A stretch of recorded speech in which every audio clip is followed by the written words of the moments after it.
एक ऐसा इतिहास जो आज भी यथार्थ है, एक ऐसी कहानी जिसके पात्र और किरदार आज भी जीवंत है, एक ऐसा साक्ष्य जो अपनी आस्था अपनी महिमा के साथ आज भी विराजमान है, एक ऐसी जगह जहां जाने भर से आपकी मनोकामनाएं पूरी हो सकती है। जी हाँ, मैं बात कर रहा हूं सिवान जिले से 35 किलोमीटर दूर सिसवन प्रखंड के मेहदार गांव में स्थित मनोकामना पूर्ण शिवलिंग, जिनको हम महेंद्रनाथ बाबा के नाम से जानते हैं।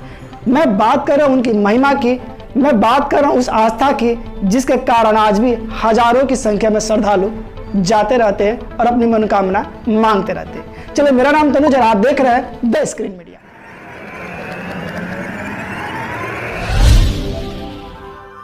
17वीं शताब्दी में नेपाल के नरेश महेंद्रवीर विक्रम सहदेव ने इस मंदिर का निर्माण कराया था। इस मंदिर के निर्माण में एक कहानी है, एक ऐसी कहानी जहां से इस मंदिर, इस आस्था और इस महिमा की शुरुआत हुई थी। इस कहानी को चलिए हम जानते हैं इसी मंदिर के मुख्य पुजारी की जुबानी। उपाध्याय उर्फ लाल बाबा, महेंद्रनाथ मंदिर प्रधान पुजारी। ये तो बहुत प्राचीन मंदिर है। पहले यहाँ बिल्कुल जंगल था। ये जो जगह था नेपाल स्टेट के अंदर पड़ता था। कभी नेपाल स्टेट के जो राजा थे वो कुष्ठ रोगी थे, अपने क्षेत्र में भ्रमण करने के लिए चले थे। आते आते यहाँ उनको शाम हो गया। शाम होने के बाद यहाँ पर ठहर गए।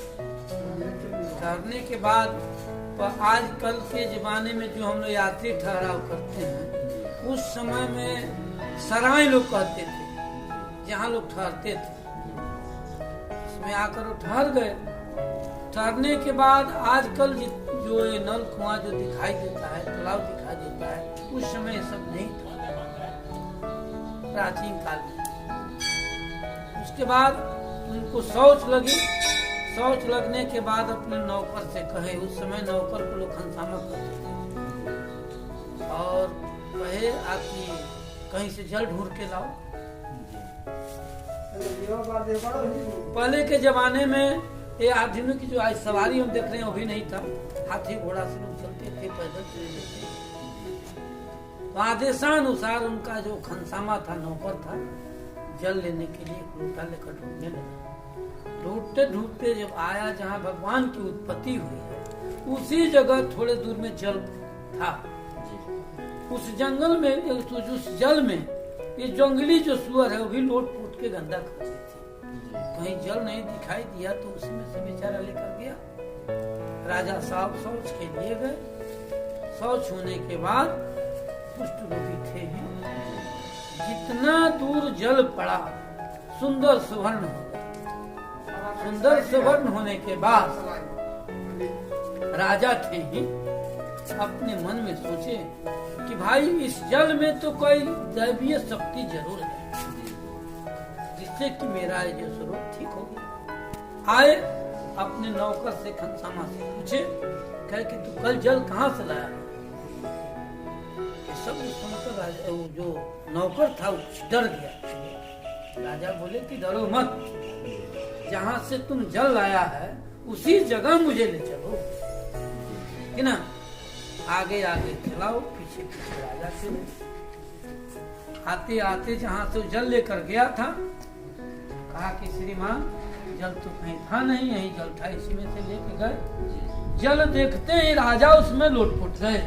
लोटने पोटने के बाद बिल्कुल सुंदर सुवर्ण हो गए। सुंदर सुवर्ण होने के बाद राजा थे ही अपने मन में सोचे कि भाई यहाँ कोई दैवीय शक्ति है, जिसके कारण मेरा ये जो स्वरूप कुष्ठ रोग ठीक हो गया। उसके बाद सुबह हुआ, अपने राज्य में खबर दिए, पैसा वगैरह बताए और क्षेत्र से जाना मुझे सब बुलाए। लगे वहाँ खुदवाने। खुदवाने के बाद भगवान की जो लिंग है, स्वरूप है, इसकी उत्पत्ति हुई इसी जगह जहाँ उत्पत्ति हुई है, वहीं भगवान जो है पर स्थापित हुए। जो मंदिर है उसी जगह, इधर उधर उनको कहीं नहीं हटाया गया है, स्थापित किया गया है। वो आप रूपी लिंग है। उसके बाद लगे खुदवाने, तो भगवान की जब उत्पत्ति हुई तो ये सोचे कि भाई भगवान हमारी लिए जब इतना अच्छा काम किए तो क्यों नहीं अपने यहाँ ले चलेंगे, इनको स्थापित करेंगे, सोने की मंदिर बना देंगे। हमारे लिए जब इतना ही किए हम भी कुछ कर दें। सब कुछ प्रभु का है, ये हमारा है क्या, ये सोच के वो खुदवाना शुरू किए। जितना ही खुदवाते थे उतना ही उनका विशाल रूप होते गया प्रभु का। उसके बाद एक दिन प्रभु सोचे कि भाई राजा है ये, इसके पास क्या कमी है, ये अपना प्रयत्न छोड़ेगा नहीं। हम इस जंगल में से उसके राज्य में जाएंगे नहीं, हम सोने की मंदिर में रहेंगे।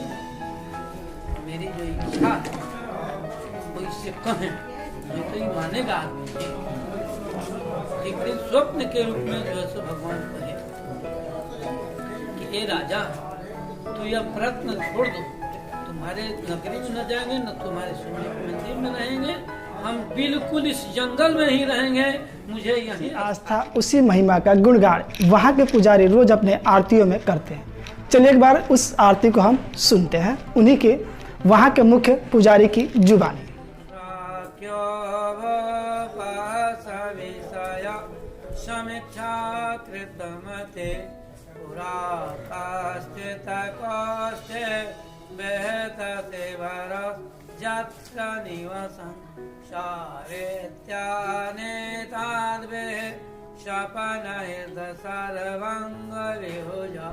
निसायां सपनेवं शिव महिमं कृतवेदितम्। जहाँ से इस महिमा, इस आस्था की शुरुआत हुई, वो जगह जहाँ के पानी से उस राजा का कुष्ठ रोग ठीक हुआ, जिसके कारण से आज आपको ये मंदिर, ये शिवलिंग और यहाँ का भव्य वातावरण दिखाई दे रहा है। चलिए एक बार उस जगह को भी देख लेते हैं, उस पोखरे को भी देख। जी हाँ, ये वही पोखरा है, ये वही जगह है जहाँ के पानी से राजा का कुष्ठ ठीक हुआ था।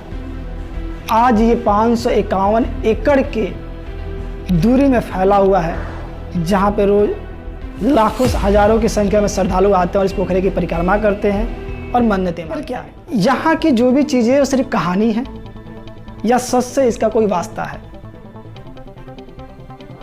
क्या आज भी इसके पानी से, आज भी शिवलिंग की महिमा से वो कुष्ठ रोग ठीक होते हैं, चर्म रोग ठीक होते हैं? चलिए इस बात को जानने के लिए हम फिर पहुंचते हैं यहाँ के मुख्य पुजारी के पास कि उन्होंने इस बारे में क्या कहा। जैसे हमारे यहाँ एक मीणा साहब, बच्चू सिंह मीणा एसपी थे, उनके बच्चे के पैर में जो है कुछ बहुत बड़ी दोष हो गई थी।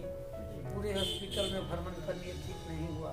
यहाँ आए, यहाँ के जो जल चढ़ा था उसमें से शीशी में ले गए, हमने दिया, और जो भस्म है जो हवन कुंड का, उसमें से भस्म दिए। हम तो कहे थे 11 दिन खिलाने के लिए, लेकिन 6वें दिन बच्चा दौड़ने लगा, वो खिलाए और जल पिलाए। तो ऐसा ही सब हम लोगों के जो सामने दिखाई देता है वहीं उसको हम प्रकट करते। चलिए चलते चलते मैं आपको उस शिवलिंग का दर्शन भी करा देता हूँ। इस महाशिवरात्रि आप दर्शन करिए उस महादेव की, उस मनोकामना पूर्ण शिवलिंग की, कि आपकी भी मनोकामना जल्दी पूरा हो। तो चलिए उस शिवलिंग के दर्शन करें।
आज के लिए इतना ही। इस तरह अपने आसपास की बहुत सारी जानकारियां लेकर हम आते रहेंगे। हमारे चैनल को सब्सक्राइब कर लीजिए, लाइक करिए, शेयर करिए। वीडियो पसंद आया तो शेयर करिए, और इस शिवरात्रि आप भी जाइए बाबा महेंद्रनाथ के पास और अपनी मनोकामना को पूरा करिए।